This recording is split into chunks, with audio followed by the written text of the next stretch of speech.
All right, well, good afternoon, everyone. Those of you who don't know me, I'm Michael Collins. I have the great privilege to serve as Chancellor here at UMass Chan Medical School, and I welcome all of you to the 2024 Educational Recognition Awards and last lecture. It's wonderful to join each of you for this terrific annual tradition, one that recognizes, celebrates, and salutes the heartbeat of our academic medical center, our coterie of faculty educators who give meaning, substance, and vibrancy to our academic mission and to our educational community. Our faculty, be it here in Worcester or based on one of our regional campuses or at one of our outstanding clinical affiliates, each is an exceptional steward of our students' education, and those colleagues receiving awards this afternoon are standard bearers of excellence who epitomize the interrelated and interdependent roles of teacher, mentor, and role model. To each of our awardees, congratulations on your well-deserved recognition, and thank you for contributing in the many ways you do to make UMass Chan Medical School such a remarkable academic community. Before transitioning to the last lecture, I will return to the podium to present the 2024 Chancellor's Award for Excellence in Mentoring to a most deserving faculty colleague. Following that presentation, we'll immediately transition to the last lecture, when we'll have the opportunity to learn from a most esteemed educator, Dr. Susan Zweizig, who will deliver this year's last lecture, intriguingly titled, What You Don't See. Now, it's my pleasure to invite Dean Joan Fantello, the Dean of the Tan Ching Feng Graduate School of Nursing, to kick off the 2024 awards recognitions. Dr. Fantello. Thank you, Chancellor Collins, and good afternoon. It's really my pleasure to announce some of our awardees, and this year we mixed up a lot of our awards. We aren't giving out our traditional awards, so for those of you from the Tan Ching Feng Graduate School of Nursing, look at the list. It's really very creative and very innovative. But however, there's still some things that remain the same, and so I still give out the Dean's Award. So I would like to ask Dr. Nancy Morris to please come up. She is the recipient of this year's 2024 Dean's Award. So Nancy is very well known throughout the entire Chan Medical School. She is the director of our PhD program, and she is also the chair of our Personnel Action Committee known as PAC, and that also helps with the promotions of our faculty. So Nancy, thank you for all of that. I looked over Nancy's CV yesterday, and after looking at about 24 pages, I said I'd be here all afternoon lauding Nancy, but let me tell you, she has mentored over 20 graduate students' dissertations on topics of health promotion, health literacy, and she's done this with learners from many diverse backgrounds. According to her faculty, I asked them for some feedback. This is what her faculty has said about Dr. Morris. Dr. Morris maintains an incredible leadership presence amongst the PhD students and faculty. She is passionate about the PhD learners are enculturated into the nursing profession as stewards of the discipline of nursing. She approaches conversations with empathy and understanding, always mindful of the diverse perspectives present. Nancy's language is carefully chosen, reflecting her commitment to an inclusive communication. In meetings, she ensures everyone's voice is heard. Dr. Nancy Morris, according to another faculty, excels in leadership, education, and nursing practice, as she still practices as an NP. She is solidly grounded in the values of the discipline of nursing and in her commitment to patients and students. She is an excellent listener, and supportive in meeting student and faculty needs. Her leadership emanates wisdom, and she provides a strong foundation within the Tan Ching Fen Graduate School of Nursing. Please join me in congratulating Dr. Nancy Morris.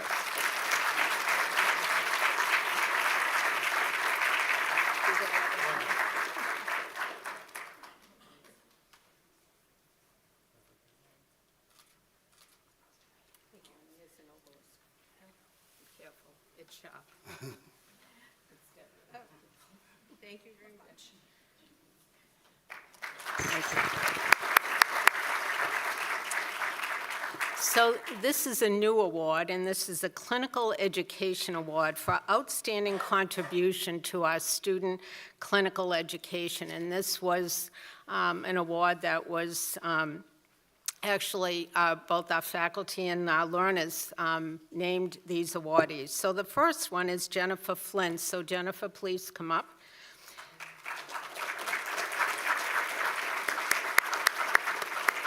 So Jennifer is being acknowledged for being a clinical faculty member for our graduate entry pathway students. These are our pre-licensure students. And according to what I have written here for you, is you play a key role in helping to bridge the gap between classroom learning and practice. This afternoon, we are really honored to present one of these awards to you, Jen. Jen has been one of the clinical faculty in this program for many years. She has worked with our students, both during their med-surg and pediatric. Dr. Flott is a pediatric clinician as well, and is dedicated to student education. She shepherds students' growth towards becoming safe and competent nurses, which is what we want from our newly licensed nurses. She is knowledgeable and a compassionate nurse. She teaches by example and is highly regarded by the students she supports and mentors. She is skilled at creating a learning environment that fosters the development of critical thinking and clinical judgment, very important in our GEP students. This year, she also took on an additional role for the pediatric clinical rotations, and we thank you for doing that additional work. You've been advising and guiding both the students and our pediatric clinical faculty. We are so grateful for all that you have done to support us, so please join me in congratulating Jennifer Flynn.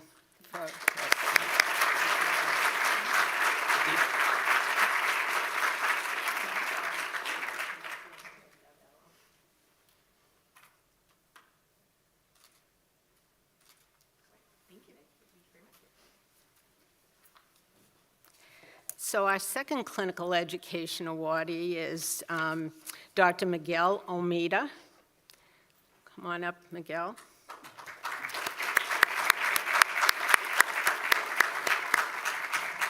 Miguel is our clinical educator for the D&P, our Doctorate of Nursing Practice. And he's a perfect example of whatever faculty and student would hope for in a clinical faculty member. Throughout his career, Miguel has been dedicated to supporting nurse practitioners, their learning and education, beginning in 2009 when he developed and implemented the Family Health Center of Worcester's FNP residency. It's the very first of its kind in the state of Massachusetts. Since 2016, Miguel has worked with our NP students to help develop not only their clinical skills, but also their professional skills, and we want both. Through his example as a tremendous role model. When his students were asked to share some words and thoughts to best describe him, they used the following: optimistic, caring, cheerful, supportive, inspiring, genuinely kind, and a wealth of knowledge. He treats us with respect, flexibility, and understanding as adult learners. He's always rooting for and advocating for us. He wants all of us to succeed. He's always willing to explore, discuss, or teach on any topic we need. He makes it a point to let us know he is available at any time to help in any way he can. We are incredibly grateful to you, Dr. Miguel Almeida, and a member of our UMass Chan Committee. Please join me in congratulating Dr. Miguel Almeida.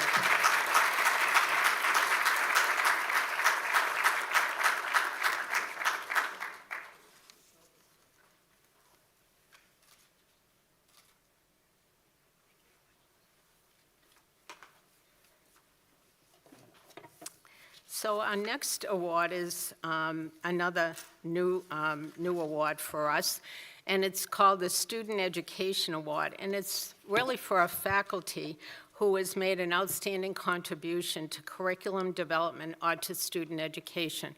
So Dr. Michelle Plass, please come up and join us, and congratulations. So Dr. Michelle Plass joined our faculty in 2018, so you've been with us 6 years, and she was brought on to coordinate our new postgraduate certificate in psychiatric mental health nursing, which was something sorely needed in this state, and we were really very excited. And she started her work with Dr. Sheldon Benjamin and Dr. Alan Brown in the development of a comprehensive student placement plan. And you've helped us grow this program immensely to the point where Michelle now has a track, a DNP track, where we have graduate entry pathway students coming in, people with bachelor's and master's in nursing, also wanting to become psychiatric mental health NPs, which is really what we sorely need in the state and throughout the country. So we're very excited about the fact that you have grown this particular track. And it is only one of 9 tracks in the state of Massachusetts. I thought that was an important factoid to share with you. She is an outstanding leader and mentor. She is also the director of the NP tracks and has really worked to make the NP program, really this role of director, your own. And you are also the chair of our curriculum committee, and this is why you probably received this award, because you are making such changes. We are undergoing massive changes with our graduate entry pathway program. She's also been an expert in social justice, and according to one of her colleagues, Michelle is particularly proud of her recent article on incorporating social justice learning into competency-based graduate nursing, a discussion of integrating pedagogies. Another very important honor and distinction is Michelle was just inducted into the National Academies of Practice as a distinguished fellow in March, and I think she needs another round of applause for that.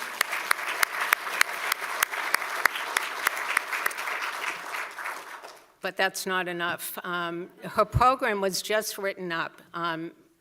Michelle is the project director of an $11.6 million grant that was issued by the Executive Office of Health and Human Services. And it was to award us for expanding psychiatric mental health nurse practitioners entering the community health center workforce to address the increasing demand for psychiatric and mental health services in our state. And it's also to help close that workforce gap that we need so many of these psychiatric mental health NPs in our community health centers. She is really going to help with this workforce, much needed workforce. So join me in congratulating Dr. Michelle Plass on this award.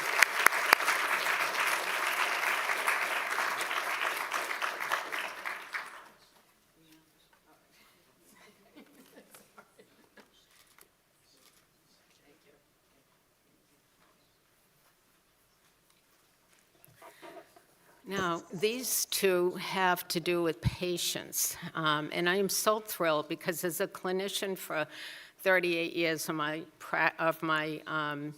profession, just coming to the school here 8.5 years ago, I love the fact that Dr. Omanan Kool suggested that we give 2 patient education awards. So the first one, I'm going to ask Rachel and Stephen, MD, to come up, and I'm going to read what Dr. Kool has written about you and how instrumental you've been with our graduate entry pathway learners. So Rachel and Stephen has been sharing their experience with our DNP nursing students in the course on advanced pathophysiology for more than 5 years. Rachel has been dealing with a neurological effect of congenital toxoplasmosis. Her husband, Stephen, MD, is her caregiver. Together, they teach our students the perspectives of the patient and that of compassion and a strong caregiver and patient advocate. While discussing the neurological issues of her health and advances in care she has witnessed over her lifetime, Rachel brings to light the impact of global health issues in our community here in Massachusetts. She describes the vicissitudes of being a long-term patient in need of continual care. Together with Stephen, students learn the importance of becoming compassionate nurses and patient advocates. Rachel is currently being cared for by the neurology team here at UMass Chan Medical Campus. Recognizing Rachel and Stephen today as patient educators, we are acknowledging the importance of patients and their caregivers as classroom teachers and enriching the experience of our students and making them better providers, and who would want anything else? So thank you. My heartfelt thanks.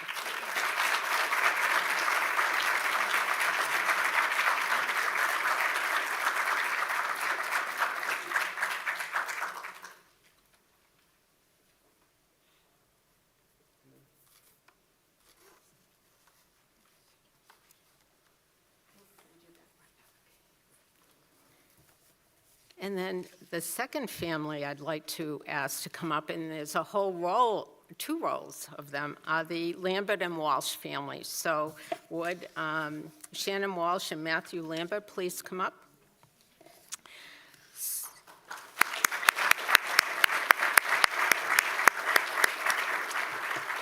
So the Walsh-Lambert family has had a long association with the Tan Ching Fen Graduate School of Nursing for 2 decades. The sister-brother team of Beth Lambert and Michael Walsh were gracious enough to come in and be the patient educators in the D&P PhD course on genetics, genomics, and pharmacogenomics. A mouthful. And later also in the course on advanced pathophysiology. We have since celebrated them as patient educator awardees. The family carries a mutation in the CDH1 gene that causes hereditary diffuse gastric cancer, and that is very difficult to detect and diagnose. Since the mutation is autosomal dominant, and given their family history with it, they both got tested and opted for a total gastrectomy. Recently, for a few years now, the children of Beth Lambert and Michael Walsh have been volunteering to teach in our D&P and PhD courses. The members of the next generation in this family have had to tackle with the need to stay positive, knowing full well their family history and the possibility of having this mutation. This all complicated by their life as teenagers in the high school and later as adults in college. These young men and women bring their unique perspective and approach into our classroom full of student nurses. They discuss the role of genetic testing with the aftermath of testing positive or negative. They display an unusual acumen in connecting with our students while discussing their life's journey and letting our students know that words do matter while communicating with patients. They also ensure that budding nurses know that patients from the same family with the same mutation manifest unique challenges individually during their clinical course. They explain what is good, bad, and ugly in our profession and provide tips for getting things right. It is all about KSA, knowledge, skills, and attitudes. Hence, we want to recognize the next generation of the Lambert family and the Walsh family and extend our heartfelt thanks to this family as well. So congratulations.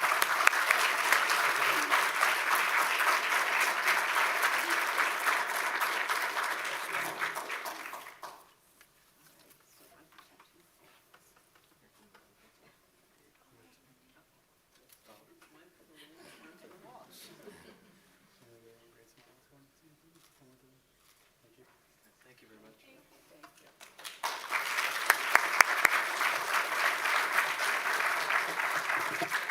Now it is my pleasure to introduce Dr. Mary Ellen Lane, who will come up and give her awards. Thank you.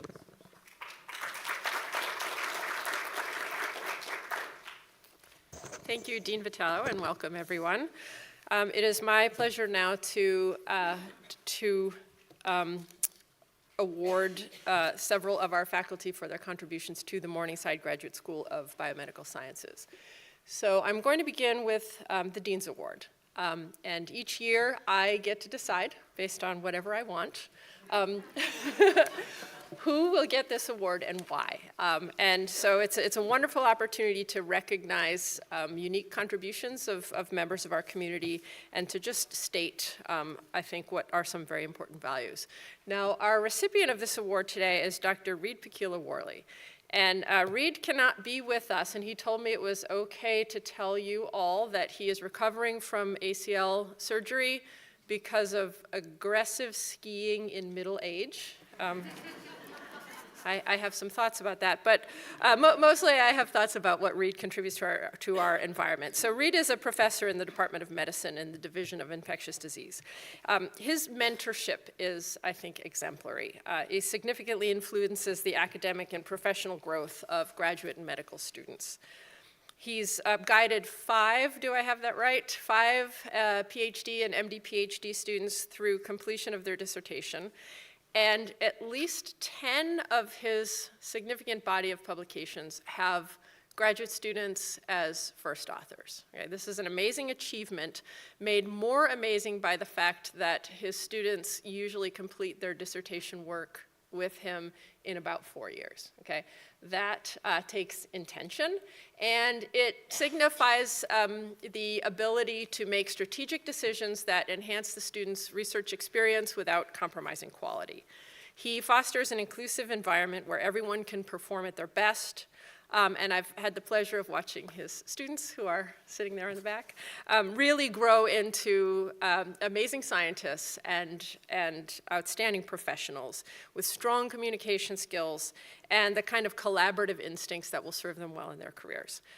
So it is my honor to present this award to Reed as a role model for engagement, productivity, and advocacy.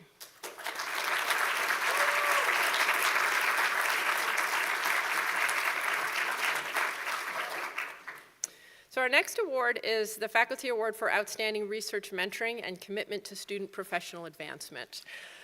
This award is bestowed on a faculty member who demonstrates a deep commitment to mentoring graduate students through research design, execution and analysis, data presentation, and preparation for postgraduate careers.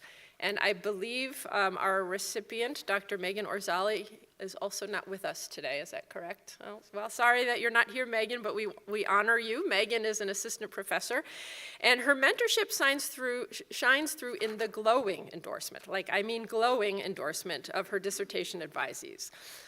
They praise her not only for her empathy and approachability, but also for setting a bar for excellence for both herself and for them. Her guidance sparks their scientific curiosity and hones their analytical skills through constructive, growth-focused feedback. She's more than a mentor, she's actually a catalyst for excitement about science. She creates a vibrant research community that's eager to learn and grow. She plays a pivotal role in her students' professional journeys, championing their progress as they secure fellowships and awards, and spotlighting their research in prestigious platform presentations. So beyond her own research pursuits, Megan's true passion seems to lie in nurturing the next generation of scientific thinkers. Megan, we're sorry you could not be with us today, but we honor you for your outstanding mentorship.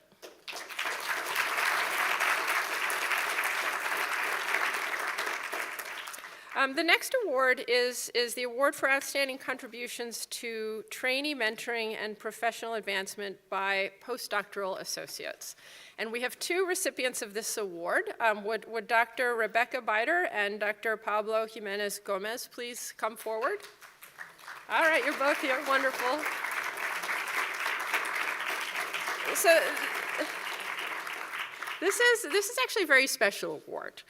Because it recognizes the important contribution that postdoctoral scholars make, not only to the research mission at UMass Chan, but also to the educational mission in the Morningside Graduate School of Biomedical Sciences. Unlike faculty, postdoctoral scholars have no formal educational or service responsibilities. In fact, this is the career stage where one can uniquely be selfish and focus on your own research and little else. So the people who receive this award, like Rebecca and Pablo, they are motivated by something personal, I think. Some desire to give to the students that they work with. They understand and role model the importance of teamwork in science, and they embody the collaborative spirit that characterizes our institution. And they don't get paid more for doing that either. So it's really, really important that we take this opportunity to honor what they do. So Rebecca, your mentees see you as a pillar of support, praising your patience, openness, and your keenness to delve into the why behind experiments. Students have been inspired by your ability to demystify complex concepts and by your impressive work ethic. There's a shared confidence in your continued commitment to scientific excellence and to enhancing the careers of those fortunate enough to work with you. Pablo, it's the positive energy you bring to your role that ignites and drives the students who have the privilege to learn from you. You generously impart your knowledge, and despite the pressures of your own career, you consistently make time to mentor and guide the students through important milestones. Your deep-rooted passion for developing future scientists is invaluable to your lab and department and to our school.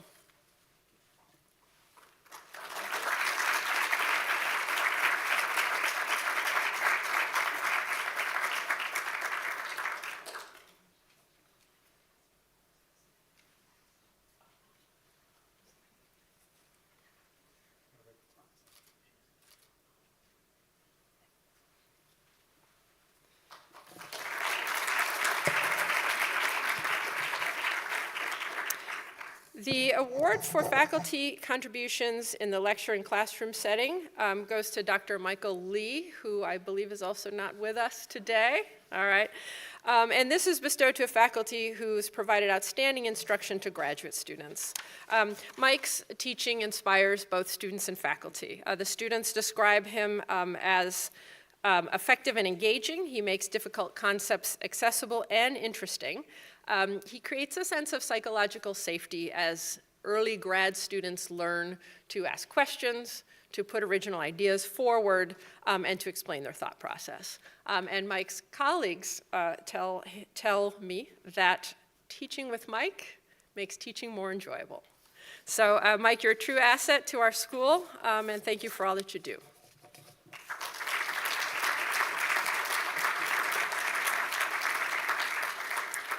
Our final award is the Educational Service Award, and I would like to call Dr. Brian Kelch to come forward.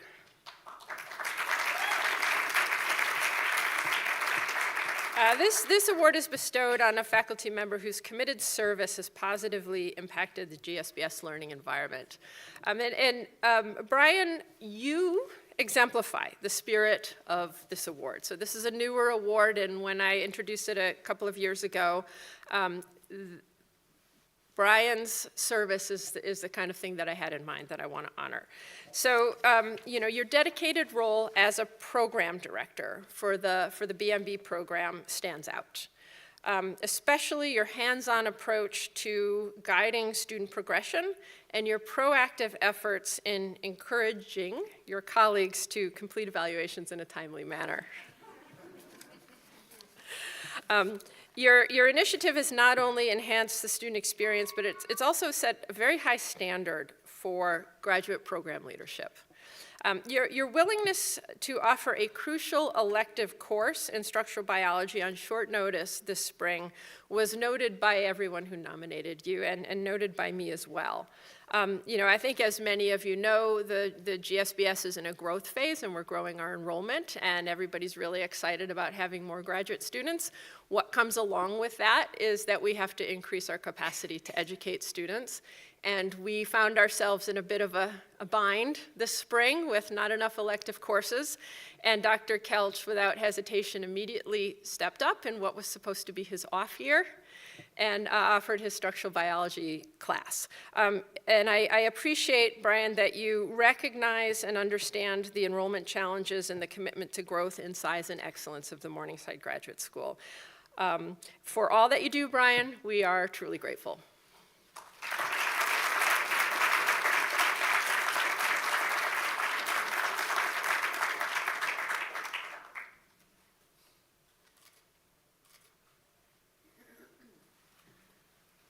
And a couple of brief words I would just like to say to all of our faculty assembled here. First, I think, it's been on my mind, has been on many people's mind, that there's a lot of unrest at campuses across the nation. And I want to express a word of gratitude to our community for being able to disagree, even on important issues, without disrupting our educational mission.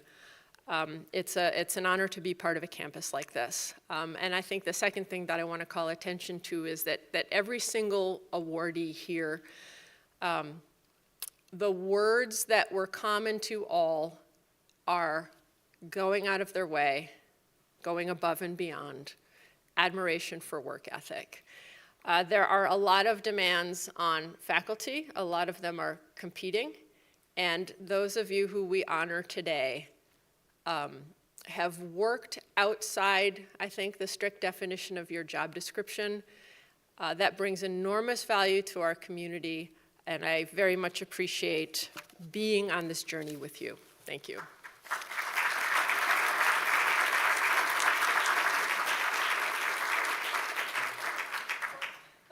And now it is my pleasure to call to the podium Dr. Ann Larkin.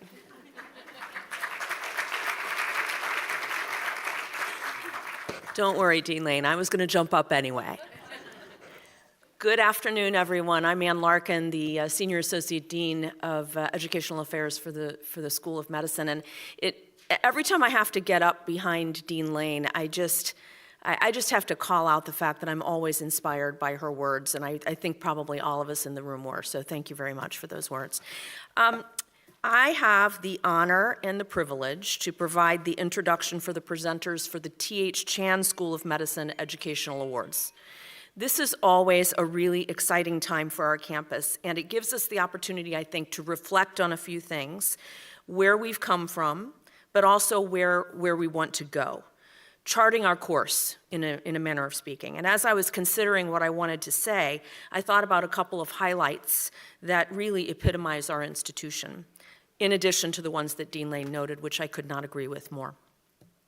Our faculty and students' investment in education, the genuine quality improvement approach across our new curriculum, the service on curriculum committees, peer mentoring, the work on a new branch campus, really all aspects of everything that we do on this campus, the faculty and the students work together to make sure that we achieve the highest level of what we want to achieve. And secondly, our students' unique and valuable relationship with their faculty through their learning communities, through, again, all of these other responsibilities that they take on voluntarily. And all of that work actually enhances and lifts up the work that the faculty do. So for the students that are here, I just want you to know that I recognize that, and I very much appreciate that work that you do.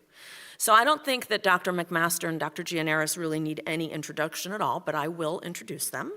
You know them as incredibly talented co-chairs of our Educational Policy Committee, but I also want to acknowledge and celebrate them, and specifically around the fact that neither are satisfied with the status quo.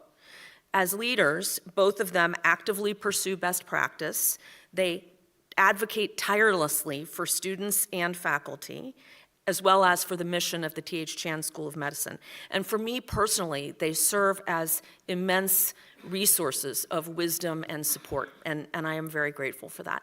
So with that, I'd like to thank you both from the bottom of my heart and invite you to the stage for the School of Medicine Awards.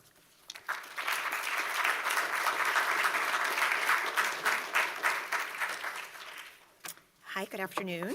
I'm Erin McMaster, and with Layla Gianaris, I have the honor to give some of the awards from the T.H. Chan School of Medicine. So the first award that we will be honoring today is for the Educational Achievement or STAR Awards for faculty. And our first honoree is unable to be here. It's Dr. Yasmin Carter. But Dr. Carter is receiving this award for their leadership and the longitudinal focus topic integration in the VISTA curriculum. Yasmin has worked effectively with faculty across disciplines and curriculum years. They've taken on additional professional development in health system science, which is one of the LFTs, and applied that strategy to their already deep commitment to the health, equity, diversity, and inclusion LFT. Yasmin continues to excel in curricular leadership roles and is a tremendous educator. So we honor Yasmin today.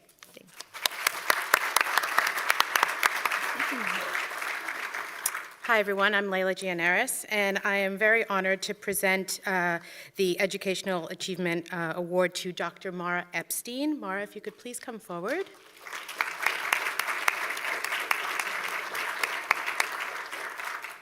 So Dr. Epstein is being recognized for her innovation and successful development of an interprofessional epidemiology escape room simulation that was implemented in the Principles 2 course, which is the Foundations in Disease Prevention and Treatment course. She has also been a driving force in interprofessional education through her work over many years in teaching epidemiology and biostatistics. She has thoughtfully and diligently collaborated with colleagues across the institution to coordinate and deliver case-based discussions with our medical and nursing students. In both the LINC and now VISTA curricula, she has been collaborating with both the nursing and medical school educational programs to deliver engaging and meaningful experiences for learners in both schools. Thank you, Mara.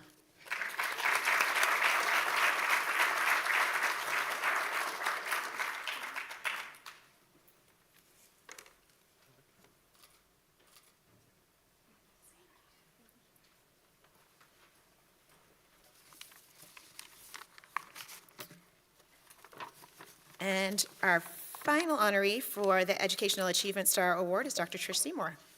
Is Trish here? Yeah, there she is.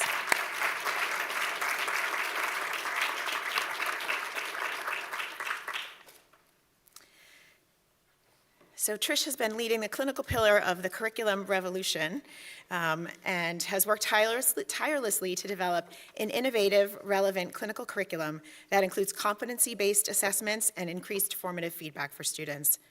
Trish excels in incorporating feedback from faculty, students, and course administrators into curricular revisions and is visionary in her approach to ensure future physicians are prepared. The new curriculum will teach students the art of medicine while encouraging them to assess their own skills to set appropriate learning goals, thus preparing them for residency and lifelong learning. Her hard, thoughtful work will ensure that our learners will be assessed and given feedback fairly and frequently to ensure that they will become confident physicians. So thank you, Trish, for all that you do.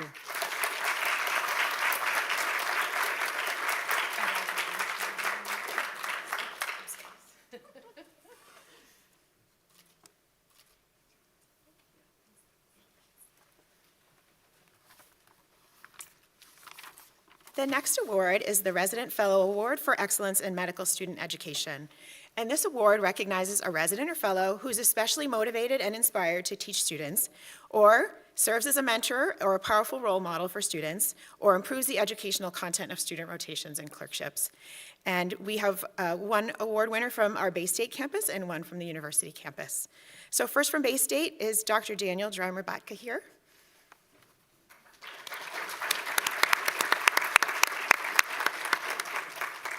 So Dr. Dreimer-Batka has been consistently cited by students across multiple blocks as an excellent teacher and mentor.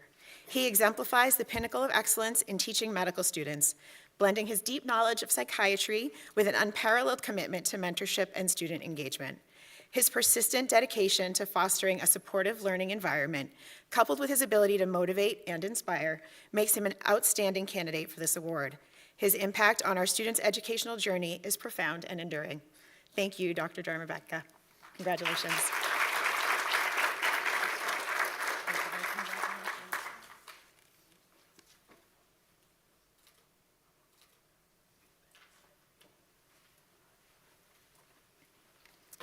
And from our university campus, the award goes to Dr. Jennifer Cadella.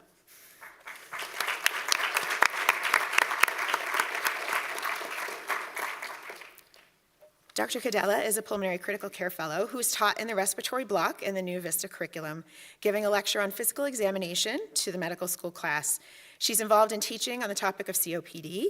She regularly gives chalk talk presentations on clinical ward rotations, so she's really impacting the education of learners throughout their medical school time. She also developed the medical education track for pulmonary medicine program, which makes faculty and current fellows more effective teachers for the institution as a whole. So she's really had a great impact on the education of our medical students, and we thank you very much, Dr. Cadella.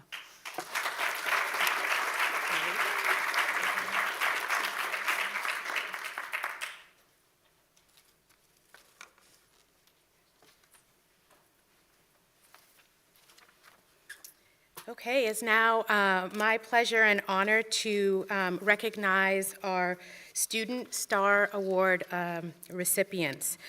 This award is in recognition of excellence for outstanding individual or team, for voluntary, scholarly, and vocational achievements in medical or health education by medical students. This year, we are recognizing 2 recipients. If I can first call up to the stage Christian Keenan.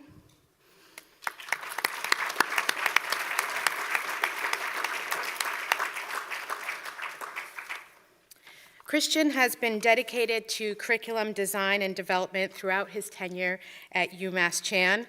His commitment started in working groups including the Pathways Build team and has grown to student membership on the VISTA leadership team. In addition to participating in weekly VLT meetings, he regularly attends other build teams and has taken on the role of drafting and circulating the VISTA e-newsletter. He's an excellent liaison with other student leaders, including the peer mentoring group, helping to coordinate feedback, input, and messaging. He also serves as the student co-vice chair on the Longitudinal Themes Committee. He's a positive force within the school with a major impact on curriculum and is highly deserving of recognition through the Student Star Award. Congratulations, Christian.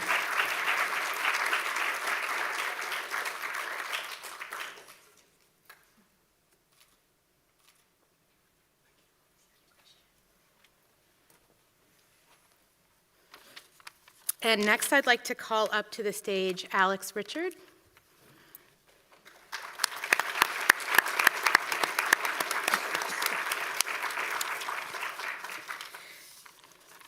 So Alex has contributed tremendously to the UMass Chan anatomy curriculum, and those who know my other hats know that I know that very well. After excelling in the DSF course in our link curriculum as an MS1, he completed the 2021 Summer Pro Section program. In this program, he demonstrated exceptional technical skills in preparing teaching specimens and developing accompanying didactic materials. His focus on the patient care aspect of the anatomy lab experience inspired a lessons learned talk discussing the importance of informed consent and building relationships and partnerships among the care team, and was presented at a national anatomy conference.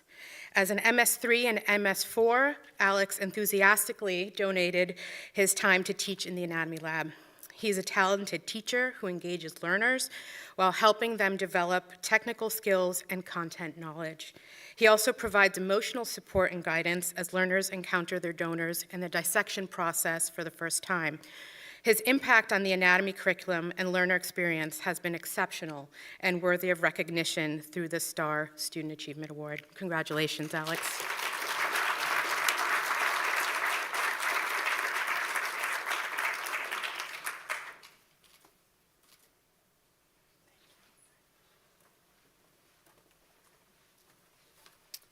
And next, I'll present the Retired Faculty Award, which recognizes the ongoing contributions of a retired basic science or clinical faculty to the education of our undergraduate medical students. And this year, the recipient is Dr. Lucy Candide. Is she here? All right, well, let's clap for her anyway. All right, well, let me tell you about her.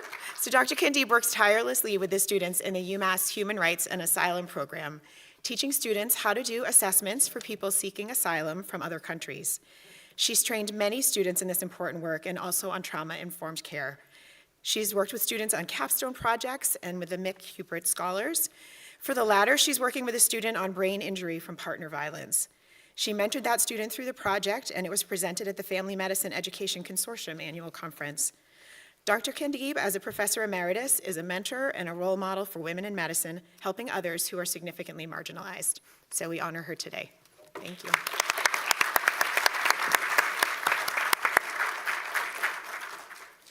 Okay, our next award is the Administrative or Specialized Staff Award.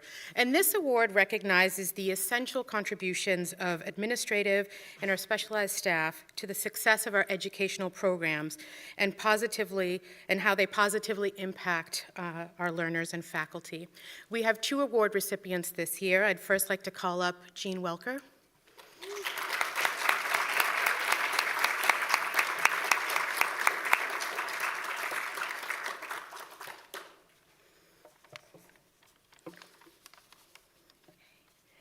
Jean is being recognized for her deep commitment to UMass Chan and the positive impact in supporting undergraduate medical education. As the longest-serving education specialist in OUME, Jean is the model and example of how it's done. Jean has been described as the ultimate connector, resource, and support in the heart of our school. She is currently the interim manager of OUME and manages a tremendous range of complex assignments. She keeps the team organized and motivated to support faculty and staff and students. She works hard to communicate with other departments in pursuit of providing students and faculty the best experience while here at UMass Chan. Please join me in congratulating Jean on this very well-deserved award.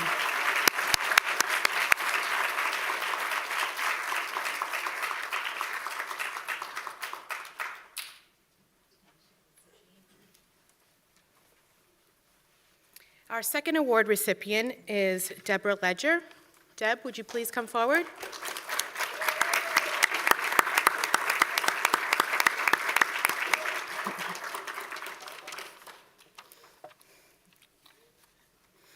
Okay.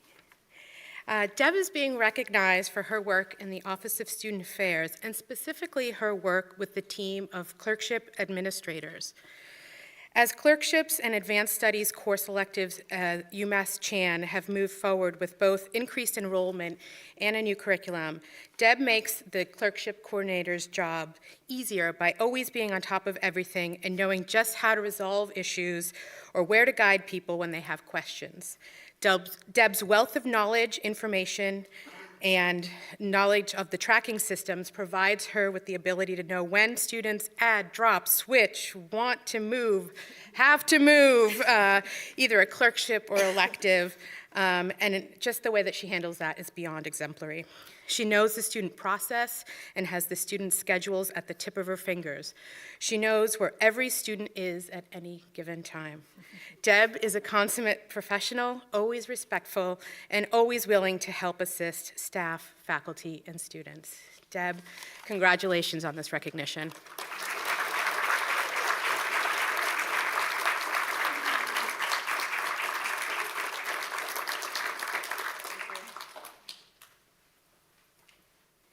And we'd like to invite Dean Flott to the podium.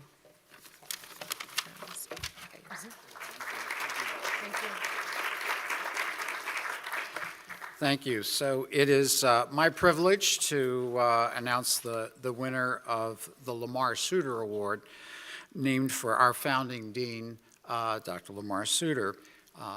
It's for a faculty member who has made an indelible mark on the education of medical students. And the recipient this year, unfortunately, cannot be here, but it is Professor Chris Sassetti. So, Chris has been co-director of the course that has taught microbiology, which has gone by different names, but is now the Blood Infection and Immunity course or block. In that role, over all those years, he's been through and designed 3 different curricular redos of that course, and most recently, of course, in the VISTA curriculum that you all know so much about.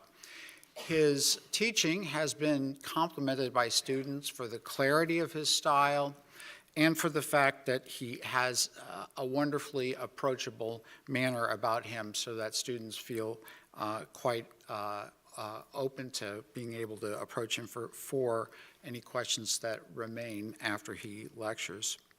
He's also been the main liaison for students who have academic difficulty, and that character of empathy is something that I think the students recognize very much, and also feeds into another responsibility that he has undertaken for quite a few years, which is to be the chair of the Basic Science Academic Evaluation Board.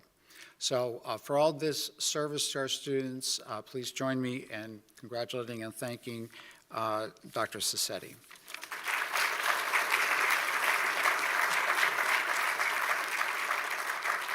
And I will just also add my thanks and gratitude to everyone who has been honored and who is being honored today for your contributions to education. As the Dean of the School of Medicine, I particularly want to thank those who are involved in the education or MD program led by Dr. Ann Larkin, who you heard from earlier, and thanks to you very much, Ann.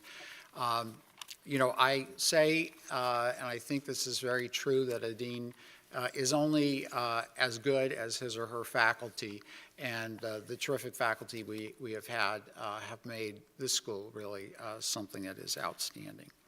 Of course, all has come together under the leadership of our Chancellor, so I am really privileged now to welcome up Chancellor Michael Collins to carry on with his award and the last lecture. So, Chancellor Collins.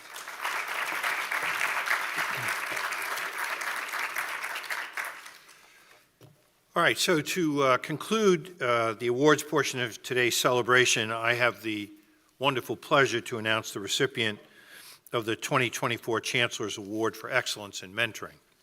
This award, which we initiated in 2016, celebrates mentoring as a foundational element of our academic community and the broader science, nursing, and medical professions. To be considered for this award, a faculty member must have been part of our community for at least 3 years, hold the rank of associate or full professor, and through their daily work exemplify the role of and demonstrate the qualities associated with an outstanding mentor. This year's nomination process resulted in another slate of truly outstanding nominations. I want to thank the nomination committee chaired by Dr. Celia Schiffer, a previous award recipient, along with many others who had the difficult job of evaluating a truly tremendous group of nominating packages and providing me with a very impressive group of finalists, any of whom would be most deserving of this recognition. Now, I think as each of you here knows, at UMass Chairn, our faculty are extraordinarily committed and talented. We work alongside scholars who believe in lifelong learning and who actively engage in developing and enriching the knowledge and talents of others so that the next generation may be stronger than our own. Now, with this as a context, it's a privilege to present the 2024 Chancellor's Award for Excellence in Mentoring to Dr. Ann Moorman.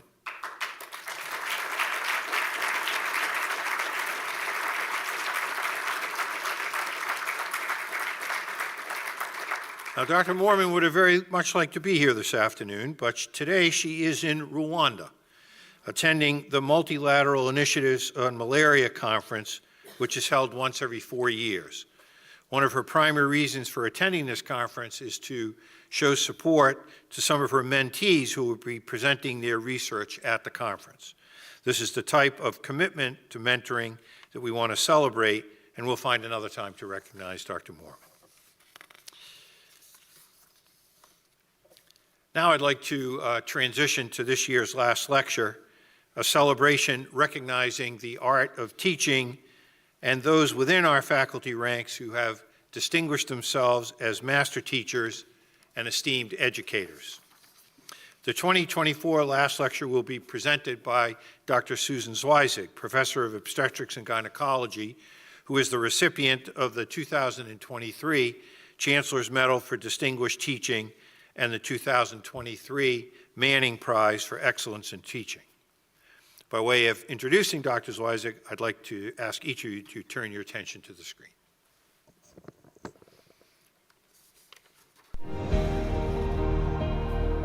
An educator who has been described as approachable, compassionate, dedicated, emulated, exceptional, instinctive, inspiring, sought after, and who is unfailingly patient, enthusiastic, and a passionate teacher, with a gift for seeing everyone in the room.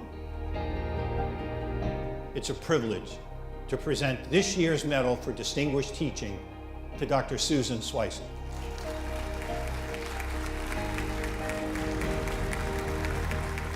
Dr. Zweizig, for more than 2 decades, you've made a major impact on the education of medical students, residents, fellows, and faculty. Your record of academic innovation and reinvigoration stands apart. As the leader of the reproductive medicine block, you revised the course and curriculum multiple times to meet current knowledge and our students' needs. Dr. Zweizig, as the recipient of this year's Medal for Distinguished Teaching, I invite you to present the 2024 Lost Lecture, a celebration of teaching where all of us can benefit from your commitment to teaching as we become your learners. It is indeed a privilege to present you with this year's Chancellor's Medal for Distinguished Teaching. Congratulations.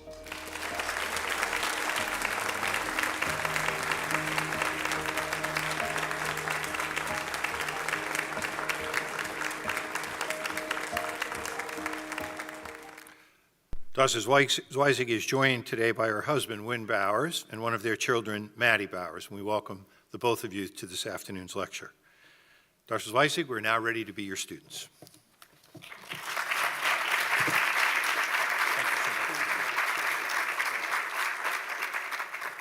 Thank you very much for that introduction. And thank you, Chancellor Collins, Dean Flott, faculty, and students for having faith in me and for honoring me with this amazing award.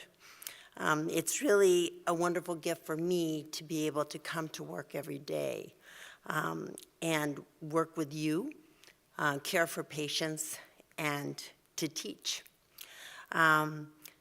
We came to UMass on the recommendation of one of my fellowship program directors, Dr. Linda Roman, who was a previous UMass grad. She graduated from the residency program in OBGYN, and then later on taught me in my fellowship in GYN oncology at USC. She told me to come to Massachusetts, go to UMass, it has everything you want. My husband and I had both gone to school in Massachusetts, and so we took her advice. We really appreciate the values that are supported here, including education, excellence in medicine, and primacy of family. It was very important to us to live in a socially and politically liberal area, and to be close to Boston and culture. So we came. And the fact that it's a state institution is very important to me as well. I was very fortunate to be a product of public education all the way until I went to medical school. And I'm very thankful and grateful for the state of California and the University of California for giving me generous financial aid packages so that I was able to put myself through college and on to medical school and come here to work with you. So I knew very early on that I wanted a career in academic medicine. Teaching and collaboration with students gives much more to me than it takes. As a young faculty member, it really provided a refuge from the clinical chaos and dysfunction that I found around me in medicine. And UMass has been very receptive and inclusive of me and has given me great opportunity to contribute significant pieces to the link and the VISTA curricula. And that has been extremely important in my happiness with my job and my personal happiness as well. And I'm very proud of this school. I'm very proud of the quality of the education that we offer and of the amazing students that we have. And although a lot of people don't necessarily see it, or I think they don't, over many years, through numerous ups and downs in my career and personal life, the students have really sustained me. It gives me a sense of constancy, and I really enjoy it and appreciate them.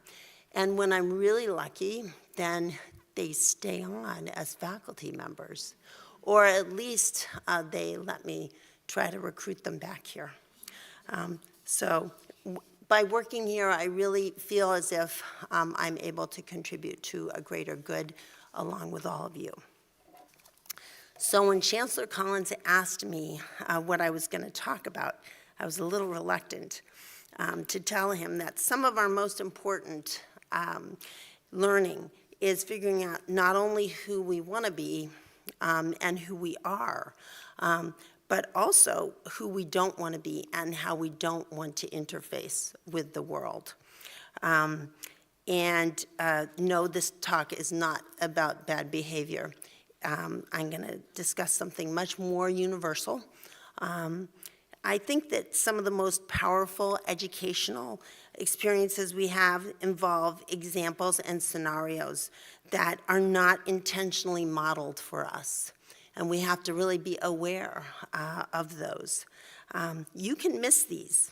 You won't necessarily see them. They may be the things that are not seen. If your path is too narrow, or if you don't remain open, and I think it's important to be vigilant and inquisitive to what is not readily seen. Although you're exquisitely trained, most physicians, nurses, and medical students are trained to make conclusions. Take time to listen, and that act will actually give that time back to you. So, actually, I forgot about my presentation. I suppose I'm supposed to show some slides. Oh, here it is. I'm on time. Okay. So this is my first slide, and this is on my first day of medical school. I had the pleasure of meeting Dr. Judah Folkman. Okay, he was a pediatric surgeon, a brilliant researcher, an amazing mentor and educator.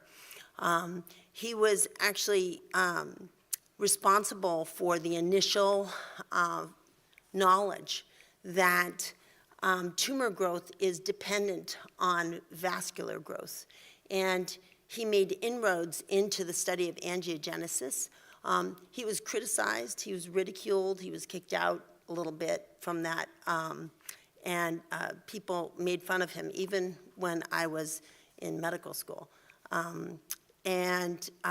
However, eventually he persisted, and in 2004, the FDA approved the use of bevacizumab, which was the first angiogenesis inhibitor and a drug that I prescribe every day. So Dr. Folkman was a wonderful person, very charismatic, big figure. He was a pediatric surgeon, and at that time, I was interested in going into pediatric surgery. But I decided that I wouldn't, because it was 8 years of training, and I wanted to have kids eventually and have a family. And then I got into GYN oncology, and that was 7 years of training.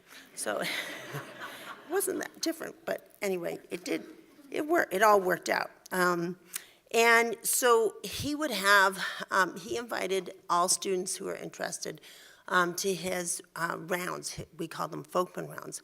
And they were on Thursday night at, I think either 5 or 6, and it's Thursday night, and here I am. So we would walk around the ward, and he would have the fellows and residents present all of the pediatric surgery patients who were in the hospital, and we would go over them. And he was a wonderful guy. He taught certain things that were very important to me and stayed with me. And in fact, he gave us a lecture on the last day of medical school. And in that lecture, he taught us how to do a cut down, which is an emergency procedure. We don't really need to do them anymore because almost anywhere you're going to do a cut down, we now have ultrasound. But he taught all of us how to do a cut down, and he taught us how to ask for a postmortem. He also taught us about taking care of dying patients and how it's important to touch them. And those were really great things that stayed with me. So one story he told was of a patient who he'd had a few years before, who was about a 5-year-old boy who had a terrible problem with recurrent aspiration and pneumonia. This child was accompanied by his mother on multiple doctor's visits all across the country to very esteemed institutions. And the mother would go along with this child who had a tracheoesophageal fistula, basically late onset in toddlerhood. And everywhere she went, she brought a little car, and that car had 3 wheels. And she would always ask, does this have anything to do with it? This is around the same timeline I noticed that this wheel was missing. But negative workups right and left. Excuse me, sorry, I'm just getting over a cold. And he went to many esteemed institutions, saw countless specialists, and nobody could find out what was going on. Eventually, he went to the operating room, and they found a small plastic wheel lodged between his trachea and his esophagus. It was non-radio opaque, and that was the diagnosis. So the mother was right, which I always like now, especially in retrospect. And Dr. Folkman told that story multiple times and said, always listen to the mother. Of course, at that time I was in my 20s, but now I really, I appreciate that. I appreciate him saying that. But it's true. You have to listen to the patient, the caregiver, the mother, whomever it is. It's extremely important to get that history and take time and listen and look for things that are not obvious. As a student, it was really troubling to me that that child had been brought to so many esteemed institutions without people figuring the diagnosis out or listening to the mother. And I really did not want to be that doctor. Now, many years later, I'm very impressed at how easy it is to be that doctor. And I think that the best people in our field still need reminders to not make assumptions, and that potentially it's what you don't see that can be the crucial clue to making a rapid diagnosis.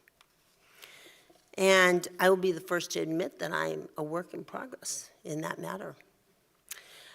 Today, there's more and more emphasis placed on adherence to algorithms, which are wonderful and are responsible for saving lives every day. In the first year of medical school, we teach our students how to take a careful and thorough history. And we also explain to them that by doing a history and physical examination, most diagnoses can be at least pretty much reached, but that extra testing is done to confirm the diagnosis. But really, it's your physical examination and your history taking that is paramount. And with time and expertise, I think most physicians will end up quickly figuring out what's happening with a patient, what patients have, and they'll expedite them through the emergency room. And sometimes that involves taking a history, and sometimes you'd be surprised that it doesn't, or the history gets pushed aside. So patients are quickly processed through the ED or whatever unit you're working in. And I think it's important for us to realize that across medicine, the pressure to improve efficiency in a patient encounter is staggering. Big business controlling the practice of medicine and the harness and whip of the EMR all add to this equation.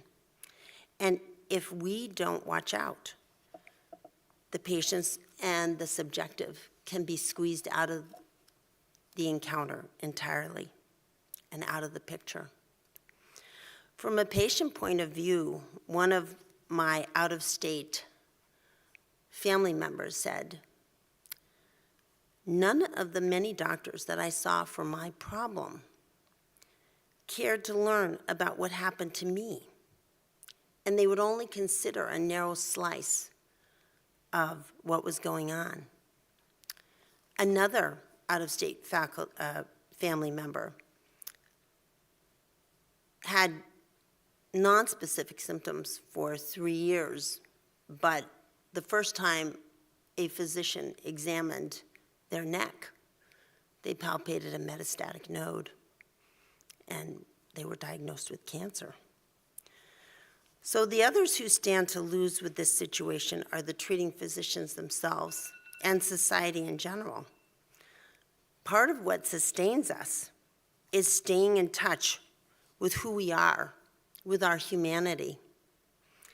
And from a physician point of view, taking time for what could look like an extra human interaction when there is no time may seem impossible. And I understand that from a physician point of view. You can only do what you can do. Today's physicians and learners have multiple challenges not seen in the past. I talked a little bit about the influence of big business and the practice of medicine, and there's been news about private medical ownership of emergency rooms and limitation of care. There's the persistent drain of the EMR. There's debt that is staggering for our learners, as well as ubiquitous burnout. And outside of medicine, in today's world, we have crises that don't resolve. It's different than it was before. In the midst of this, we're asking our learners to choose fulfillment over comfort. Each of them could probably find a job that would pay more money and less work, but not have meaning. We choose to actually work hard, and most won't see the highest wages, but we make a difference in people's lives every day, and this is truly valuable. For me, it is a gift to be able to care for people at their most vulnerable times, and some of those times you have to realize that you might be a little bit vulnerable too. Sustaining this effort really requires something from within, something special from within, and this can be easy to overlook in the fray. No last lecture would be complete without talking about burnout. So I want to make it clear that I think that burnout is a systemic problem. It's not something that we directly have control over. It's certainly not a personal problem. But in that context, I think each of us has to care for ourselves. And it's very important for me to keep all of us in medicine. I don't want people leaving medicine because of burnout or because they get discouraged. But still, it's tough sometimes to keep perspective. And in this time, we ask students to cultivate clinical acumen, to assimilate large volumes of knowledge, to always exhibit professional decorum. So what do we do, and how do we tackle all these demands and issues? And I would just suggest that in addition to referencing an algorithm, we need to reference our humanity in a patient encounter. You have to keep that with you. Don't let anyone or anything take your humanity away from you. It's yours, and you have to guard it, and you have to feed it and foster it carefully in this environment. In addition to the other responsibilities of medicine, I feel that we're all in charge of cultivating and maintaining our outside interests, and this helps us connect with ourselves. It's an important, really important connection to yourself, and when that connection is not validated, then everyone pays. So, by valuing your sense of self and keeping in touch with your humanity, it's easier to take time during a patient encounter. It is actually, you can let things in that you might not otherwise see that can make the diagnosis easier and faster. It'll sustain you, and it'll keep you in touch with who you really are. There are some times in training and in life when that kind of knowledge might seem like a very distant time, a distant past, a distant memory, like this time for me. I had 3 kids in 4.5 years. When this picture was taken, which was, 24 years minus 5 days ago. So this is April 30th, 2000. And my daughter was 5 days old. And you can see Maddie and John there. And when this picture was taken, I was very busy cultivating a new outside interest, but carefully suppressing the rest. It's temporary, though. It comes back. And now, I do want to make the point that not everyone will choose to have children. I actually have 3 very, very close friends, some of my best friends, who have chosen not to have children.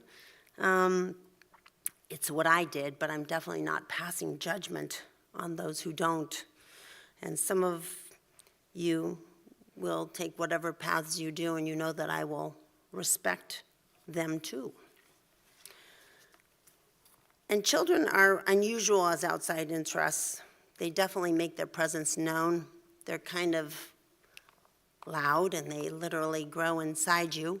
So they're difficult to lose track of. But I think what I'm saying is that you need to enrich your life with other things. Excuse me one sec. You need to enrich your life with other things: art, music, travel, going back to early interests you had in middle school or grammar school. You need to keep that up. It doesn't take a lot of time. It just takes a little devotion to yourself. And it will give you strength and keep you grounded. And it helps you stay in touch with the vulnerable bits.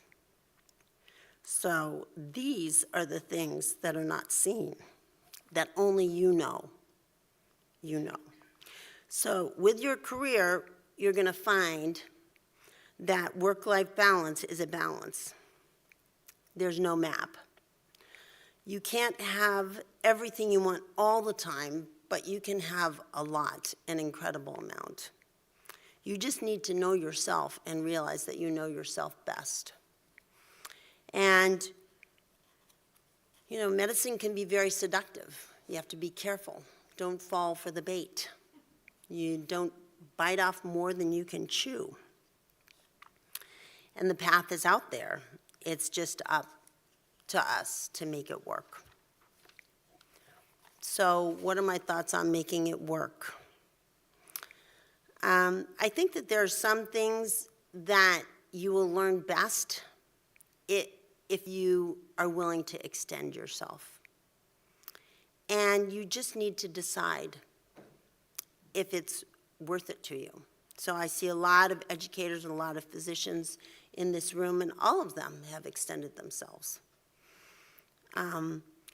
I think we're so lucky to have this amazing field with so much purpose, so much meaning and so much incredible reward.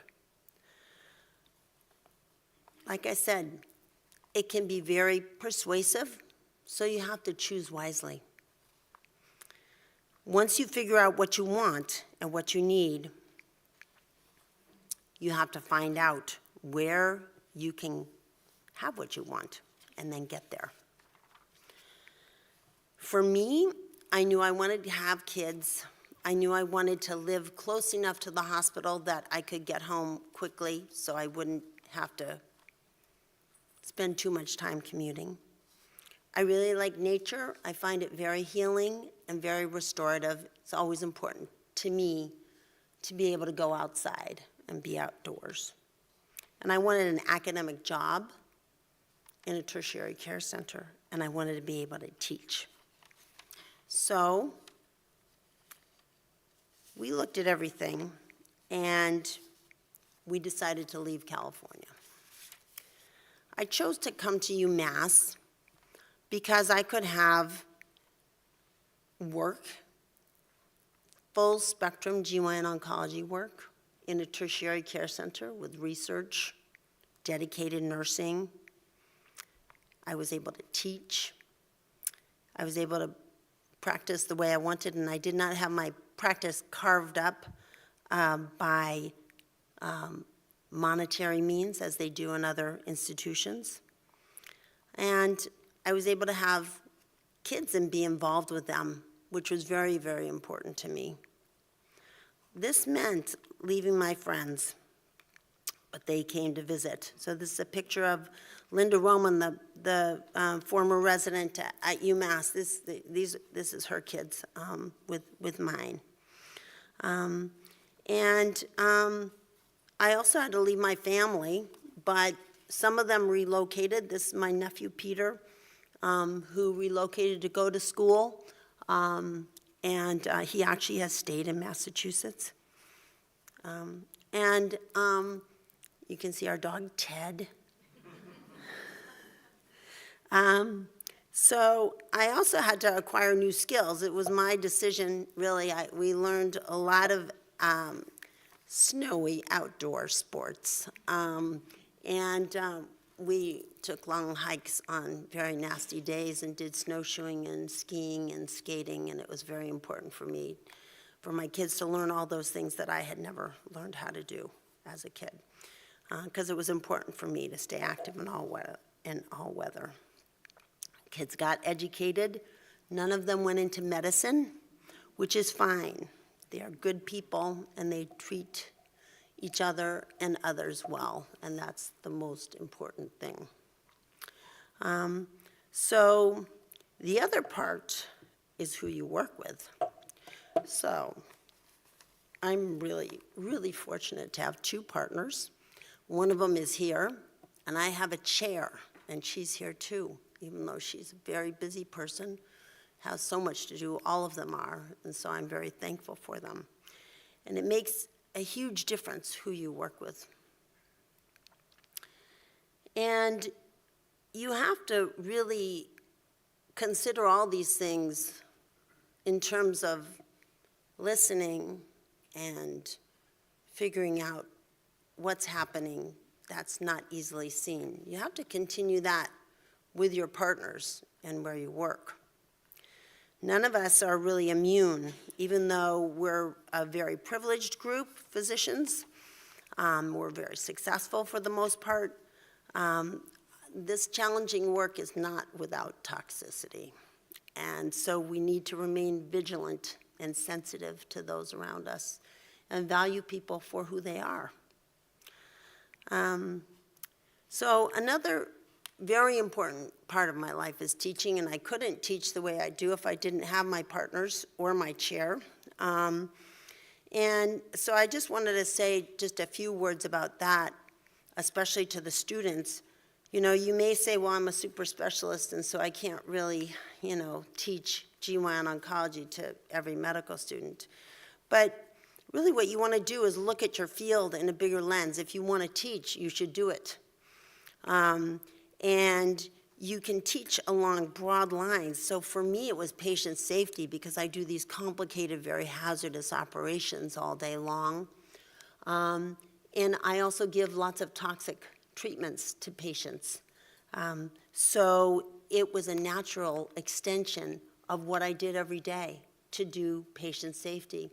I actually got interested in patient safety because I wanted to teach professionalism, and that wasn't because of anything that happened with a medical student. It was because of what I saw at work. So that was my entry into patient safety, and the rest followed. In terms of my pathophysiology work, it's extremely important to me because when I was a second-year medical student, my laboratory instructor was Ross Berkowitz, who's a GYN oncologist. And he really inspired me and got me interested in OBGYN and in GYN oncology. And he's still a very important treasured colleague to me. And then anatomy, I think, is something where when you go to medical school, you really want to do the right thing for everybody, but you're not exactly sure in your first few patient encounters exactly what's going on. But if you know your anatomy, you'll never be lost. So know your anatomy, know it cold, know everything. You can figure out when a patient comes into the emergency room and complains of discomfort. If you know your anatomy, you're ahead of the game. And anatomy is beautiful, too. It's very, very beautiful. So I think that, you want to take these opportunities as they come, but you want to know your limits. You don't want to do everybody's dirty work. You don't need to clean up the mess. You do what's good for you and take care of yourself. And over the years, my work in education has really sustained me. Learner preferences have changed. Mode of delivery has changed. There's always fresh challenges, but I love it. And it renews me, and it renews my interest in medicine. And yes, I know I'm a major science nerd, but I do really like it. So I think that with your patients, with your learners, with your colleagues, it's very important not to make too many assumptions. Be aware that you may not see everything, and that what you don't see can be the most important clue to solve the puzzle. Keep in touch with your humanity. It's yours, and it's unique to you, but you have to cultivate it. You want to keep your life enriched, and you want to keep your mind active. And here we are traveling, and here we're keeping our minds active by trying to fit into this very small elevator in Prague. All right. And of course, we can look forward to what the future will bring. So I have to thank a lot of people. I want to thank Ann Gilroy, Michelle Pugnier, Dave Clive, and Dave Hayden for getting me in to work in the medical school. I approached all of them when I was interested as a new faculty member. I want to thank Eric Alper and Trish Seymour, Gina Candile, Layla Gianaris, and definitely Mark O'Connor for being the most amazing co-pilots I could have in teaching these courses. I want to thank Vijay Vanguri, and I want to thank Manas Das, and all of you. So thank you very much for your time and attention.